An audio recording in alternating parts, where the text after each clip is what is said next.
पूर्वीच्या मायबापाला लय डिमांड आले. आमचे दोस्त बसले लग्नाचे. लग्न करा रे म्हटलं का करो का आम्ही तयार आहोत. पूर्वीचे मायबाप म्हणल्यात की आम्ही मोठ्या घरात देणार आहोत म्हणून. असं कस केलं कसं होईल. पोराला लय वेळा का ती तुमच्या पोरीला काढून घेऊन जायला.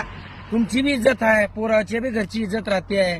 विचार करून द्या. पोरी मोठ्या घरात दिल्यावर बारक्या घरात बघा पुन्हा पछतावता. माईच्या लबाड बनव. मी खास पुण्याहून गावाला आलो लबाड बनव तुम्हाला काय बी नाही. पोरीचं लग्न करून द्या. वय बी काय आता तुम्ही वय म्हणलं सोयरीक जमवा काहीतर पटपट करून पोरीवाचं लग्न करून टाका. काबड टेन्शन एवढं. ते पोरगा समजा आताच्या पळून घेऊन गेलं तर कसं करता. तुमची इज्जत राहत नाही बघा. त्याच्यामुळेच आणलो पटपट लग्न बिग्न करून टाका पोरीवाची. त्याला घर आहे का त्याचा खानदान बिना काही बघायचं नाही.